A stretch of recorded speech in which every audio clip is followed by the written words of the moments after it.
আল্লাহ বলছেন তোমরা শ্রেষ্ঠ জাতি, তোমাদের দায়িত্ব হচ্ছে তা'মুরুনা বিল মারুফ, মানুষকে সৎ কাজের আদেশ দাও। এই মানুষদেরকে পথভ্রান্ত, দিকভ্রান্ত, পথ ভোলা, পথভ্রষ্ট, জান্নাতের রাস্তা থেকে তারা অনেক দূরে চলে গেছে, তারা বুঝতেছে না।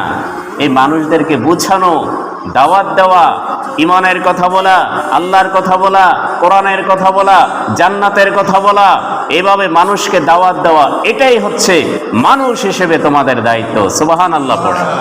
এই পৃথিবীতে যত নবী রাসূল এসেছেন, সব নবীরাই মানুষকে আল্লাহর পথে, জান্নাতের পথে ডেকেছেন, দাওয়াতি কাজ করেছেন।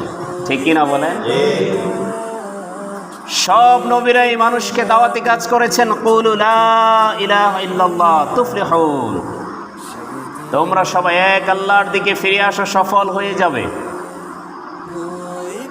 এই দাওয়াতি কাজ করার অপরাধেই নবীদেরকে বিভিন্ন সম্প্রদায়, বিভিন্ন সময়ে, যুগে যুগে নির্যাতনের শিকার হয়েছে বিভিন্ন নবীরা। হযরত ইউসুফ আলাইহিস সালাতু ওয়াস সালাম জেলখানায় ছিলেন 7 বছর। জাকারিয়া আলাইহিস সালাতু ওয়াস সালামকে করাত দিয়ে কেটে 2 টুকরা করে ফেলা হয়েছিল। বনি ইসরাইল সম্প্রদায় একদিনে 40 জন নবীকে একদিনে তারা জবাই করে ফেলেছিল। নাউজুবিল্লাহ পড়ে। এই পৃথিবীর শ্রেষ্ঠ মহামানব, কুল কায়নাতের নবী, বিশ্ব নবী মুহাম্মদ, সবাই পড়েন সাল্লাল্লাহু আলাইহি ওয়াসাল্লাম, শুধুমাত্র দাওয়াতি কাজ করার অপরাধে টানা 3 বছর জেলখানায় বন্দী থেকেছেন। দাওয়াতি কাজ করার কারণেই, মানুষকে ইসলামের দিকে ডাকার কারণেই তায়েফের ময়দানে আল্লাহর রাসূলকে বেহুশ করা হয়েছিল। কয়বার? 3 বার। বলেন কয়বার? পাথরের আঘাত করে বেহুশ করা হয়েছিল। তিনি কি তায়েফের মানুষের জায়গা জমি দখল করতে গিয়েছিলেন? তিনি গিয়েছিলেন শুধু একটা কথা বলার জন্য, যে তোমরা মূর্তি পূজা ছেড়ে দাও, এক আল্লাহকে আল্লাহ হিসাবে, রব হিসেবে মেনে নাও, ফিরে এসো জান্নাতের পথে। এই দাওয়াত তিনি দিতে গিয়ে 3 বার বেহুশ হয়েছেন। একটু আওয়াজ দিয়ে বলেন ঠিক কিনা? সম্মানিত উপস্থিতি,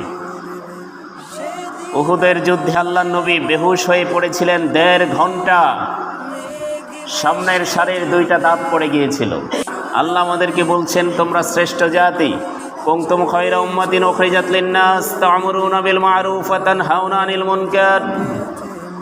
আমি আল্লাহ তোমাদেরকে এই পৃথিবীর শ্রেষ্ঠ জাতি হিসেবে পাঠিয়েছি। তোমাদের দায়িত্ব 2টা। 1, মানুষকে ভালো কাজের আদেশ দিবা।